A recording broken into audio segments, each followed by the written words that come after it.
المواطنات صاحب الجلالة يخاطبكم.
الحمد لله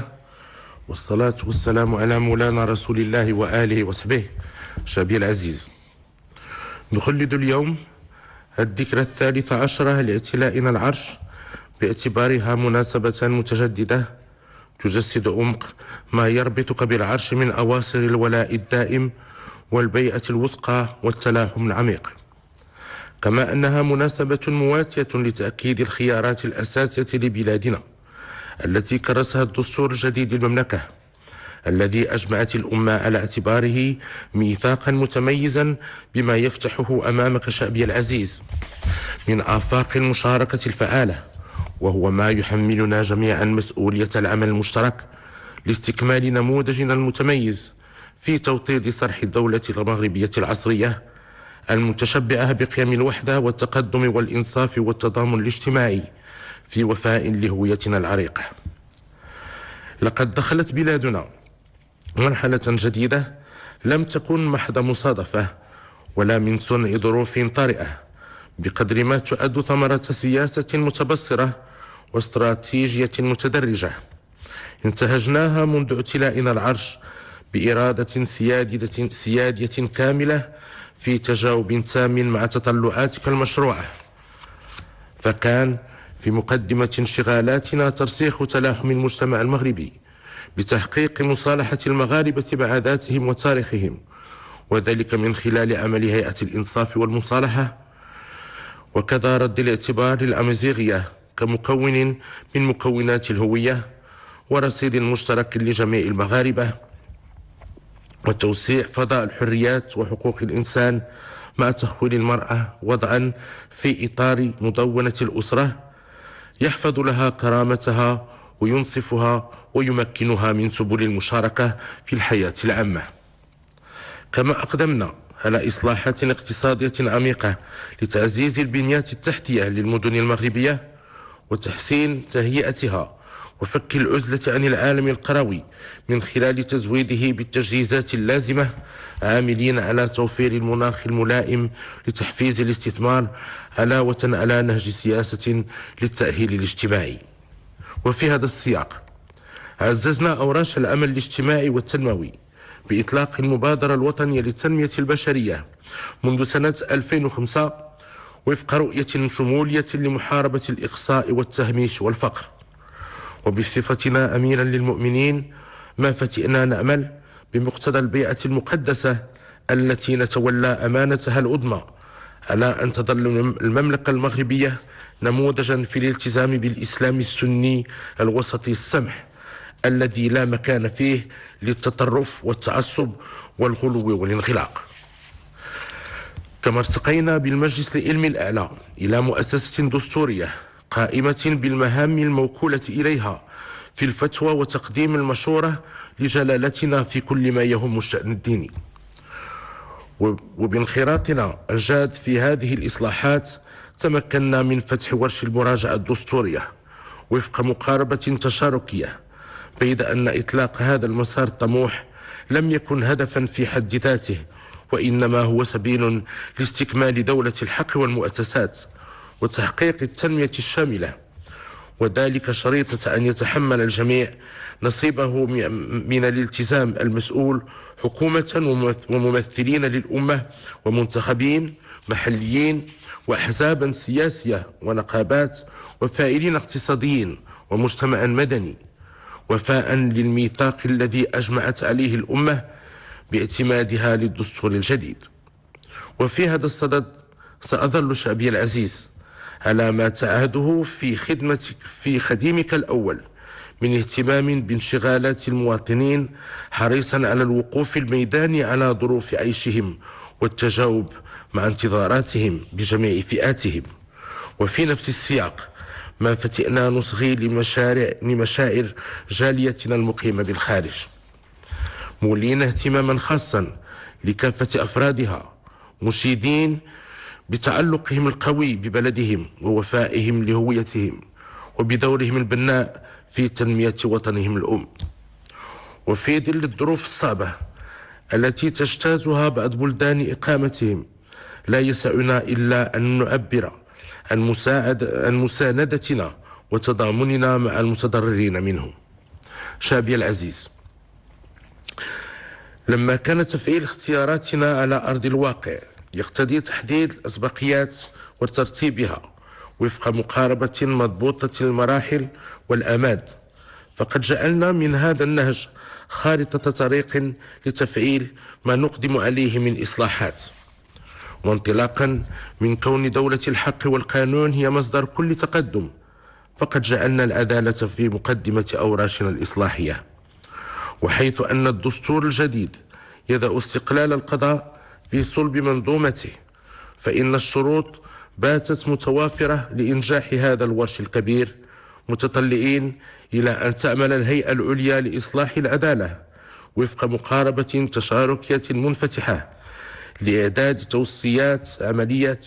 عملية ملموسة في أقرب الآجال. وتشكل الجهوية المتقدمة التي أطلقناها وكرسها الدستور الجديد ورشا كبيرا يتعين تدبيره بكامل التأني والتبصر، ليكون تفعيلها كفيلا بإحداث تغيير جوهري وتدريجي في تنظيم هياكل الدولة وفي علاقات المركز بالجماعات الترابية. ولكسب رهانات هذا المسار يتعين فسح المجال لتجديد النخب والمشاركة الواسعة والمكثفة للنساء والشباب، وفتح الآفاق أمام المواطنات والمواطنين المؤهلين المتحلين بروح المسؤولية والنزاهة. كما نهيب بالحكومة للشروع في إصلاح الإدارة العمومية لتمكينها من مواكبة متطلبات هذه الرؤية الترابية الجديدة، وهو ما يطرح مسألة اللا تمركز الذي ما فتئنا ندعو إليه منذ أزيد من 10 سنوات. ومن هذا المنطلق فالحكومة مطالبة باعتماد ميثاق للا تمركز، بما يمكن الإدارة من إعادة انتشار مرافقها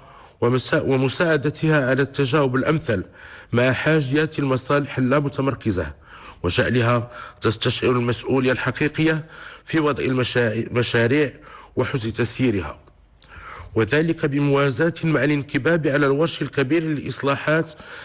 اللازمة لتفعيل التنظيم الترابي الجديد في إطار حكامة جيدة تضع التنمية البشرية في صلب اهتمامها،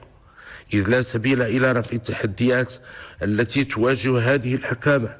إلا بتحقيق تنمية بشرية عادلة ومنصفة كفيلة بالتصدي للعجز الحاصل في المجال القروي والخصاص الذي يعيق النمو في الوسط الحضري. وإذا كان القضاء والجهوية والحكامة الترابية في صدارة أسبقياتنا، فإنه ينبغي إضافة إلى ذلك إلى عناية خاصة لتفعيل المؤسسات المنصوص عليها في الدستور الجديد ذات الصلة بالحكامة الجيدة ومحاربة الرشوة وبالتنمية الاقتصادية والاجتماعية بصفة عامة. شعبي العزيز، إن الركود الاقتصادي الذي يعيشه العالم منذ 2008 وما نتج عنه من تغيرات على صعيد العلاقات الدولية في إطار الأولمة، وكذا التحولات الاجتماعية والسياسية التي يعيشها المحيط الإقليمي، يحثنا على مواصلة الإصلاحات ويعزز اقتناعنا بصواب الخيارات السوسيو اقتصادية التي أخذنا بها منذ أمد بعيد، حيث مكنتنا من إطلاق أوراش كبرى كفيلة بدعم البنيات التحتية والتجهيزات الأساسية التي تتطلبها بلادنا، وذلك في إطار الاستراتيجيات القطاعية التي تمت بلورتها وفق معايير ناجعة لبلوغ الأهداف المتوخاة. وفي هذا الصدد انصبت جهودنا على النهوض بمختلف المجالات الصناعية والتكنولوجيات الحديثة من خلال تهيئة أقطاب وفضاءات اقتصادية مندمجة كفيلة بتوسيع آفاق الاستثمار وتحسين القدرات التنافسية لمقاولتنا. واعتبارا لما نوليه من أهمية بالغة للقطاع الفلاحي، فإنه يتعين مضاعفة العناية بمخطط المغرب الأخضر الذي يعد عاملا أساسيا للتنمية الفلاحية، وهو ما يتطلب تكثيف أنشطته بقصد توسيع وتنويع المنتوج المغربي والرفع من مردوديته وتقوية قدرات الفلاحين الصغار في إطار برامج تضامنية تساهم في تحسين الظروف المعيشية لساكنة العالم القروي،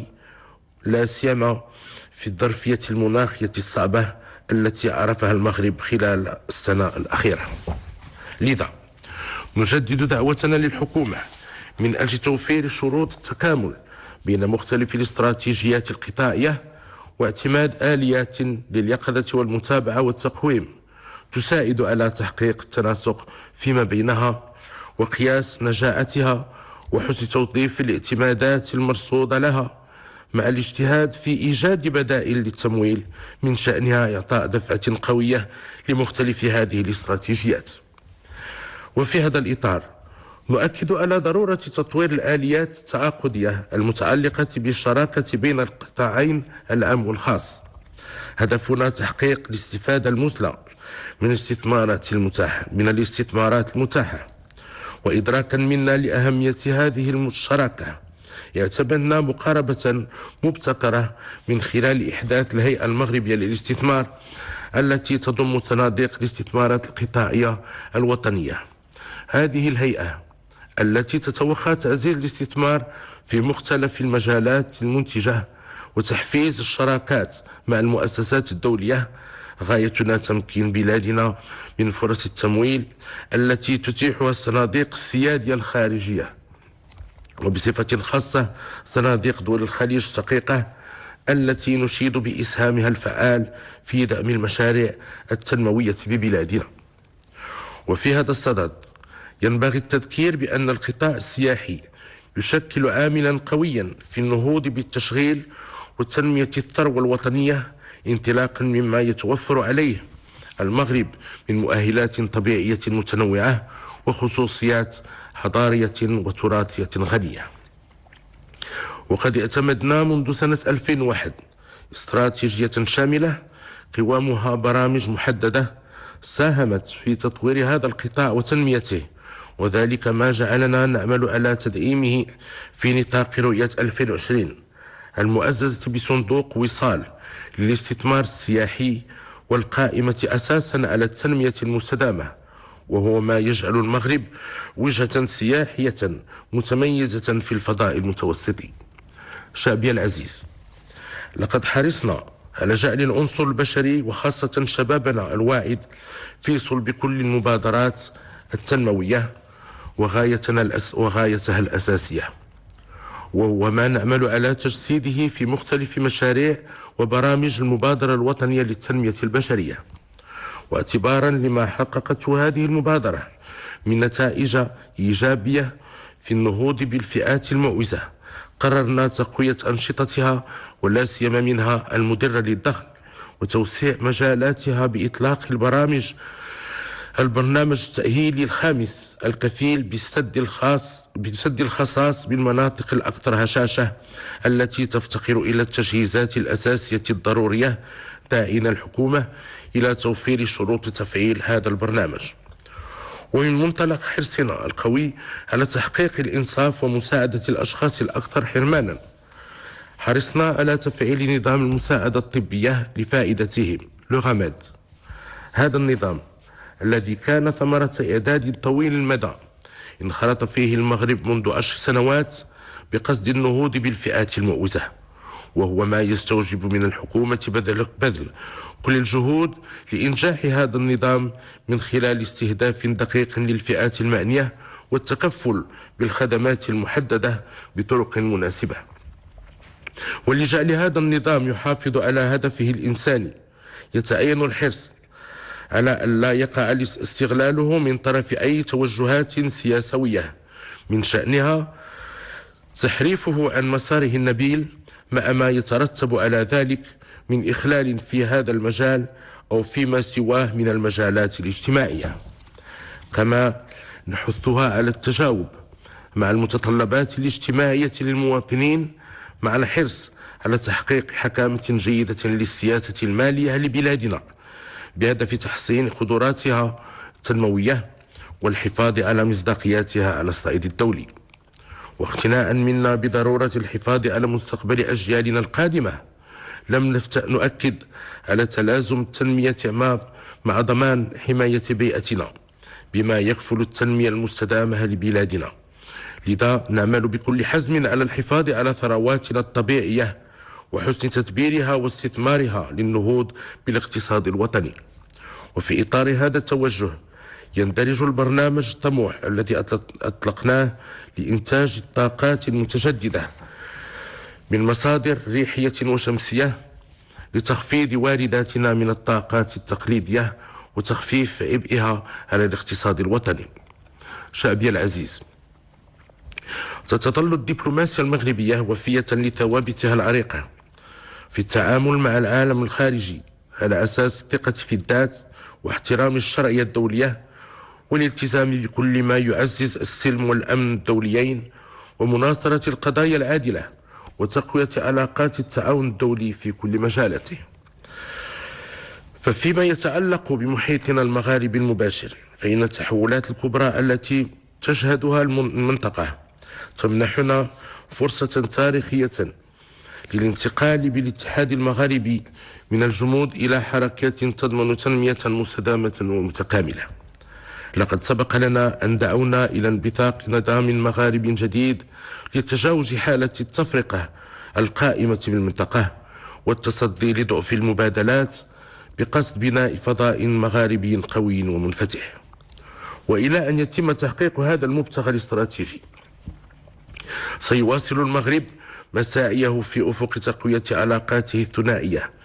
مع كافة الشركاء المغربيين بمن فيهم جارتنا الشقيقة الجزائر، وذلك استجابة للتطلعات الملحة والمشروعة لشعوب المنطقة، لا سيما ما يتعلق بحرية تنقل الأشخاص والسلع ورؤوس الأموال والخدمات. ولهذه الغاية تؤكد المملكة المغربية عزمها على الاستمرار في الانخراط بحسن نية في مسلسل التفاوضات الهادف